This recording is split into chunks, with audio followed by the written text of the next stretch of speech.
તમે ઉભા થાવ, બોલો બોલો. અમને હું કામ તમારા મારો, તમે બોલો ને. તમે અમારી 100 પેટીઓ કાઢી લીધી ભાજપમાં. જેને ભાજપમાં લેવાનું એનું ઓપરેશન કરીને ગળામાંથી પેટીઓ કાઢી લે, બોલવાનો એક શબ્દ નહીં. તો દોસ્તો, આ પરિસ્થિતિને બદલવી હોય તો એકમાત્ર રસ્તો છે આમ આદમી પાર્ટી. પોલીસમાં કોન્સ્ટેબલ તરીકે હમણાં નોકરી કરતો 10 વર્ષ નથી ત્યાં, 9 વર્ષ થયા. ચૈતરભાઈ વિસ્તરણ અધિકારી હતા. હવે કોન્સ્ટેબલને કે વિસ્તરણ અધિકારીને કોઈ ધારાસભ્ય બનવા દે? ચૂંટણીમાં ટિકિટ મારો ત્યાં ચાલુ ધારાસભ્યના ગુંડાઓ આવીને ઘરે આવીને ખોબા પાડી જાય. તું શેનો ટિકિટ માંગે? ટિકિટ ન માગી શકો તમે ભાજપ કે કોંગ્રેસના રાજમાં. અમીર થઈ જવું હોત, પૈસાવાળા થઈ જવું હોત, ખુરશીઓ ઉપર, ઊંચી ખુરશીઓ ઉપર બેસવું હોત, સારી સારી મહેલોમાં રહેવું હોત, તો ભાજપ પાર્ટી છે જ. ઊભું ડોકું હલાવો એટલે તરત લઈ લે છે ટેકાના ભાવે. હાલો જે જોઈએ આપી દઈશું. પણ જેને જિંદગીમાં ઊભું ડોકું નહીં, આડું ડોકું કે નહીં, તમારી તાનાશાહી નહીં હાલે, ગુંડાગર્દી નહીં હાલે, તમારું દમન નહીં ચાલે, તમારામાં જે તાકાત હોય અમારા ઉપર અજમાવી લો. છતાંય અમે જો ઉગીને ઊભા ન થઈ જઈએ તો કહેજો કે આ ખેડૂતના દીકરા નહોતા. દોસ્તો, એ તાકાત ગુજરાતના છેવાડાના માણસો માટે અમે કરીએ છીએ.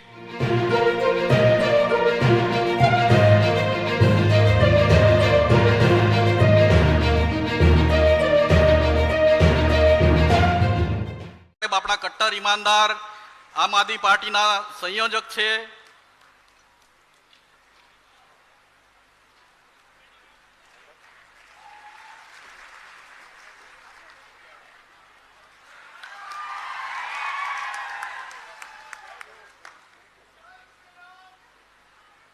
ખૂબ ખૂબ આભાર સૌ કાર્યકર્તાઓનો સ્વાગત માટે. હવે આપણે વિસાવદરના ધારાસભ્ય ગોપાલભાઈ ઇટાલિયા, જેમણે આ ગુજરાતમાં પરિવર્તન માટેની એક મસાલ પકડી છે, અને એ મસાલ પકડી છે એનું પરિવર્તન ટૂંક સમયમાં આપણે લાવવાનું છે. એટલે આપણે ગોપાલભાઈના જે આશીર્વચનો છે તાલુકા પંચાયત, જિલ્લા પંચાયત, એના માટે સાંભળીશું.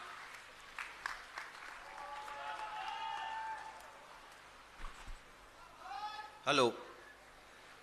આજે આ દક્ષિણ ગુજરાતના કાર્યકર્તાઓની ક્ષેત્રીય બૂથ કાર્યકર્તા સંમેલનમાં ઉપસ્થિત આપ સૌ દક્ષિણ ગુજરાતના અલગ અલગ જિલ્લાઓમાંથી પધારેલા કાર્યકર્તાઓ, યુવાનો, વડીલો, આગેવાનો, આપણને સૌને માર્ગદર્શન આપવા માટે પધારેલા આપણા સૌના આદર્શ માનનીય અરવિંદ કેજરીવાલજી, આપણને સૌને નેતૃત્વ પૂરું પાડી રહેલા શ્રી ઈશુદાનભાઈ ગઢવી, ગુજરાતના પ્રભારી માનનીય ગોપાલ રાય સાહેબ, અને આપણે સૌ જેમના થકી ઉર્જા મેળવીએ છીએ એવા આપણા ધારાસભ્ય શ્રી ચૈતરભાઈ વસાવા, અને એવા જ આપણા લોકપ્રિય સંગઠનના આગેવાન ભાઈ શ્રી મનોજભાઈ સોરઠિયા, મંચ ઉપર બેઠેલા અન્ય સૌ આગેવાન શ્રીઓ, ઉપસ્થિત મીડિયાના મિત્રો, પોલીસ મિત્રો, અને આ વ્યવસ્થાની અંદર જેમણે જેમણે પણ સહયોગ આપ્યો છે એ બધાને મારા પ્રણામ, બધાને મારા વંદન.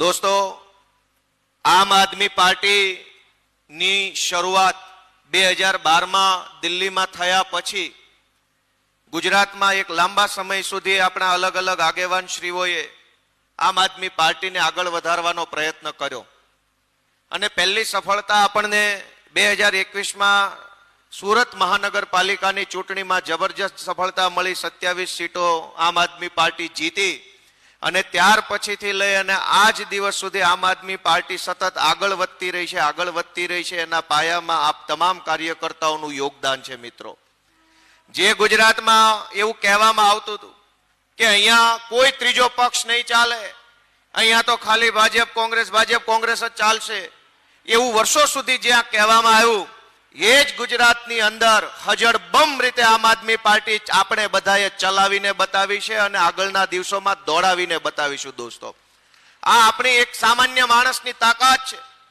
કે સત્તામાં બેઠેલો માણસ ઊંચી ખુરશીએ બેઠો હોય એટલે એને એમ લાગે કે નાના માણસો કંઈ નહીં કરી શકે. આ તો સામાન્ય માણસ છે, સામાન્ય ખેડૂત છે, સામાન્ય મજૂરી કરતો વ્યક્તિ છે, આ કંઈ નહીં કરી શકે એવું ગાંધીનગરની ઊંચી ખુરશીએ બેઠેલા ભાજપ વાળાને લાગતું હોય. પણ સામાન્ય માણસ આ દેશમાં શું કરી શકે ને, એ આઝાદીની લડાઈથી લઈ અને આમ આદમી પાર્ટીની લડાઈ સુધીના અનેક દાખલાઓ આપણી નજર સામે છે. મિત્રો, કે દેશમાં અંગ્રેજોની હુકુમત હજળબમ થઈ ગયેલી, 200 વર્ષ સુધી એમની સરકારો હાલી, અને ગોળીઓ, બંદૂક, પણ એક સામાન્ય દેશનો નાગરિક ઉભો થયો અને કીધું કે હું મારા દેશને આઝાદ કરાવીને રહીશ, અંગ્રેજોની ગોળીમાં શું તાકાત છે એ અમારી છાતી અમે બતાવીને જોઈ લઈશું. ત્યારે જોવો દોસ્તો, દેશમાં આઝાદી આવી. અને એટલે એવું કહેવાયું છે કે નાનો માણસ જે ધારે એ થાય, પણ નાનો માણસ ધારે તો. આજ દેશના, ગુજરાતના કરોડો નાના માણસોને વિનંતી કરવા માટે આમ આદમી પાર્ટી આવી છે કે આ આમ આદમી પાર્ટીના મંચ ઉપર બેઠેલા સૌ આગેવાનો શા માટે લડાઈ લડે છે?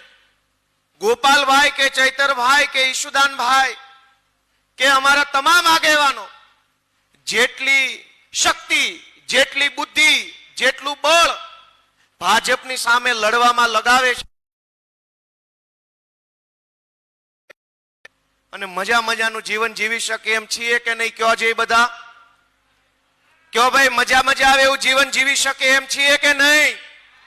હું વકીલ છું, હાઈકોર્ટમાં વકીલાત કરું, વર્ષે કરોડો રૂપિયા કમાઈએ અને થોડું ઘણું કવર નીચેથી આપ્યા કરીએ તો જિંદગીમાં મારા ઉપર એક એફઆઈઆર થાય? ચૈતરભાઈ પર થાય એક એફઆઈઆર? ન થાય. તો પછી સંઘર્ષ છે કોના માટે? અમારા પોતાના માટે, ગોપાલભાઈ માટે કે ઈશુભાઈ માટે કે કેજરીવાલ સાહેબ માટે કે મનોજભાઈ માટે નહીં. ગુજરાતના છેવાડાના માણસ માટે થઈને સંઘર્ષ કરવા આવેલા લોકો અત્યારે અહીંયા મંચ ઉપર બેઠા છે, જેને પોતાના માટે નહીં, લોકો માટે કંઈક કરવું છે. પોતાના માટે કરવું હોત, અમીર થઈ જવું હોત, પૈસાવાળા થઈ જવું હોત, ખુરશીઓ ઉપર, ઊંચી ખુરશીઓ ઉપર બેસવું હોત, સારી મહેલોમાં રહેવું હોત, તો ભાજપ પાર્ટી છે જ ઊભું ડોકું હલાવો એટલે તરત લઈ લે છે ટેકાના ભાવે કે હાલો જે જોઈએ આપી દઈશું. પણ જેણે જિંદગીમાં ઊભું ડોકું નહીં, આડું ડોકું કે નહીં, તમારી તાનાશાહી નહીં હાલે, ગુંડાગર્દી નહીં હાલે, તમારું દમન નહીં ચાલે, તમારામાં જે તાકાત હોય અમારા ઉપર અજમાવી લો, છતાંય અમે જો ઉગીને ઊભા ન થઈ જઈએ તો કહેજો કે આ ખેડૂતના દીકરા નહોતા. દોસ્તો, એ તાકાત ગુજરાતના છેવાડાના માણસો માટે અમે કરીએ છીએ. તમારી પાસેથી એટલી આશા છે કે તમને એમ લાગે કે આ ચૈતરભાઈ વસાવાને મજબૂત કરવા જોઈએ તો તાલુકા જિલ્લા પંચાયતની ચૂંટણીમાં તમારા ગામમાં જે કાંઈ આમ આદમી પાર્ટીનો ઉમેદવાર ઉભો હોય ને એની સામે ઝાડુનું બટન દબાવી દેજો. તમે આપેલા મતથી ચૈતરભાઈ વસાવાના હાથ મજબૂત થશે. તમે એમ લાગે કે ઈશુદાન ગઢવીને મજબૂત બનાવવા જોઈએ, પ્રવીણભાઈ રામને મજબૂત બનાવવા જોઈએ, તો તાલુકા જિલ્લા પંચાયતની ચૂંટણીની અંદર મિત્રો ઝાડુનું બટન દબાવી દેશો તો તાકાત અહીંયા મંચ ઉપર બેઠેલા નેતાઓને મળશે અને એ તાકાતના ઉપયોગથી ગુજરાતની જનતાનું ભલું કરી શકાશે. તમારું મન એમ કે આ ગોપાલ ઇટાલિયા મજબૂત બનવો જોઈએ, એના હાથ મજબૂત થવા જોઈએ, તો તમારા વિસ્તારમાં સ્થાનિક સ્વરાજ્યની, તાલુકાની, જિલ્લાની, નગરપાલિકાની ચૂંટણીઓની અંદર આમ આદમી પાર્ટીને દોસ્તો લઈ આવો. મિત્રો, સરકારની હાલતની વાત કરું કે વિસાવદરના મહાન ખેડૂતોએ મારી જેવા એક સામાન્ય માણસને ધારાસભ્ય બનાવ્યો અને હું ગયો ગાંધીનગર. મેં ત્યાં જે ધારાસભ્યોની, ભાજપના નેતાઓની, સરકારની હાલત જોઈ છે એ બહુ દયનીય હાલત છે. મિત્રો, સરકારમાં કોઈ પણ નેતાનું કશું જ ઉપજતું નથી. ઉભા થાવ, બોલો. એટલે તો અમને હું કામ ઠોહા મારો? તમે બોલો ને તો કે અમારી 100 પેટીઓ કાઢી લીધી છે ભાજપ વાળાએ. હવે જેને ભાજપમાં લેવાનું એનું ઓપરેશન કરીને ગળામાંથી પેટીઓ કાઢ લે છે, બોલવાનું એક શબ્દ નહીં. તો દોસ્તો, આ પરિસ્થિતિને બદલવી હોય તો એકમાત્ર રસ્તો છે આમ આદમી પાર્ટી. આજથી કેટલાય વર્ષોથી આપણે અનેક નેતાઓને ચૂંટણીમાં જીતાડતા આવ્યા છે. ક્યારેય કોઈ નેતાઓએ આપણા જીવન સાથે જોડાયેલા મુદ્દાઓ પર કામ નથી કર્યું. દરેક માણસ આવે ચૂંટણીમાં, હિન્દુ, મુસલમાન, ભારત, પાકિસ્તાન, અફઘાનિસ્તાન, બોલિવૂડમાં આ ફિલ્મ આવી ગયું, અહીંયા ઓલું થઈ ગયું, ચૂંટણી પૂરી. મને ગર્વ થાય છે કે અમારી આમ આદમી પાર્ટીના નેતા, દેશના પહેલા એવા નેતા છે અરવિંદ કેજરીવાલ, જેણે સરકારી શાળાઓના મુદ્દા ઉપર ચૂંટણી લડી અને જીતી બતાવીને આખા દેશને સંદેશ આપ્યો કે શાળાના મુદ્દા ઉપર પણ ચૂંટણી લડી શકાય, દવાખાનાના મુદ્દા પર પણ ચૂંટણી લડી શકાય, સરકારી સુવિધાઓના નામ ઉપર ચૂંટણી લડી શકાય. એવો સંદેશ દેશમાં પહેલી વખત અરવિંદ કેજરીવાલજી આપ્યો. હું એમનો ખૂબ આભાર વ્યક્ત કરું છું દોસ્તો. અને આજ દિવસ સુધી રાજનીતિ કેવા લોકોના હાથમાં હતી કે જેના દાદાય નેતા હોય, એના બાપાય નેતા હોય, એના છોકરાય નેતા હોય, એની વહુ નેતા હોય, એના ભત્રીજા નેતા હોય, એક ઘરમાં 1 કિલો નેતા હોય. આપણા હાથમાં શું આવે? ઝંડો, ખાલી પાર્ટીનો ઝંડો ફેરવા કરો. નેતા તો કે નેતાના છોકરા નેતા બને. દેશના ઇતિહાસમાં અરવિંદ કેજરીવાલ પહેલા એવા માણસ છે કે જેણે મારા તમારા જેવા સામાન્ય પરિવારના છોકરાઓને ધારાસભ્યો અને સાંસદ સભ્યો બનાવવાનું ઊંચું કામ કર્યું છે. દોસ્તો, જોરદાર તાળીઓથી વધાવો એમને. હું એક પોલીસમાં કોન્સ્ટેબલ તરીકે હમણાં નોકરી કરતો, 10 વર્ષ નથી થયા, 9 વર્ષ થયા. ચૈતરભાઈ વિસ્તરણ અધિકારી હતા. હવે કોન્સ્ટેબલ ને કે વિસ્તરણ અધિકારીને કોઈ ધારાસભ્ય બનવા દે? ચૂંટણીમાં ટિકિટ મારો ત્યાં ચાલુ ધારાસભ્યના ગુંડાઓ આવીને ઘરે આવીને ખોબા પાડી જાય, તું શેનો ટિકિટ માગે છે? ટિકિટ નો માગી શકો તમે ભાજપ કે કોંગ્રેસના રાજમાં. દોસ્તો, અરવિંદ કેજરીવાલ પહેલા એવા વ્યક્તિ છે કે જેણે સામાન્ય માણસને પણ એ હિંમત આપી કે તમે પણ નેતા બની શકો છો, તમે પણ ગુજરાતનું સમાજનું સારું કરી શકો એમ છો, આવો તમને આમ આદમી પાર્ટીનું પ્લેટફોર્મ આપીએ. અને દોસ્તો, એટલે જ હું તમને બધાને એક વિનંતી કરવા માંગુ છું કે જ્યાં સુધી નેતાના ઘરમાંથી નેતા, એના છોકરા નેતા, એના છોકરા નેતા, એના છોકરા નેતા બનશે, ત્યાં સુધી આપણું ભલું ક્યારેય થવાનું નથી. કેમ કે નેતા તો એના છોકરાનું જ ભલું કરવા માંગે છે. જે દિવસે મારા તમારા આપણા જેવા સામાન્ય પરિવારના ઘરમાંથી નેતા બનવા લાગશે ને, તે દિવસે ગુજરાતનું ભલું કરતા કોઈ રોકી નહીં શકે મિત્રો.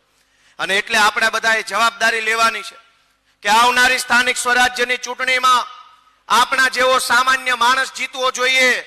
રૂપિયાના જોર ઉપર ચૂંટણીમાં ઉભો રહેલો વ્યક્તિ ન જીતે, બાહુબલી માણસ ન જીતે, પણ મારા તમારા જેવો ગરીબમાં ગરીબ ઘરનો છોકરો જો આમ આદમી પાર્ટીમાંથી ફોર્મ ભરી દે તો એક એક વ્યક્તિએ જવાબદારી લઈ વોટ આપી અપાવીને જીતાડવાની જવાબદારી આજથી અહીંથી લઈને જવાનું છે મિત્રો.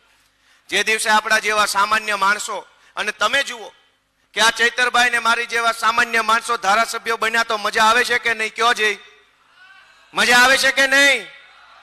હજુ તો 2 બન્યા છે તો આટલી મજા આવે, તો 102 બને તો કેવી મજા આવે? દોસ્તો, સામાન્ય પરિવારના છોકરાઓ જે દિવસે રાજનીતિમાં તમારા મતથી સફળ થશે ને, ત્યારે આખું ગુજરાત કિલ્લોલ કરતું છે, આનંદ કરતું છે, મજા કરતું છે. એવો માહોલ આમ આદમી પાર્ટી બનાવવા માટે આગળ વધી રહી છે. મિત્રો, છેલ્લી વાત કે આજે આપણે બધા અહીંયા ભેગા થયા છીએ એક સંકલ્પ લેવા માટે કે આવનારી જે આ ચૂંટણીઓ છે, એ ચૂંટણીઓની અંદર આપણે તન મન અને ધનથી આ સભાની બહાર નીકળીને તરત લાગી જવાનું છે.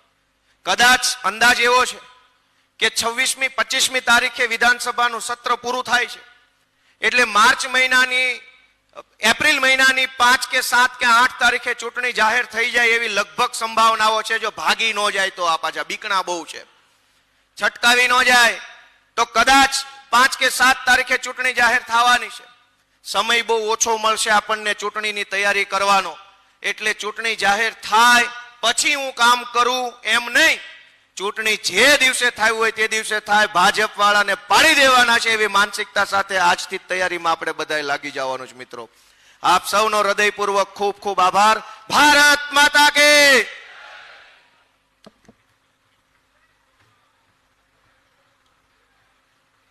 ખૂબ ખૂબ આભાર ગોપાલભાઈ.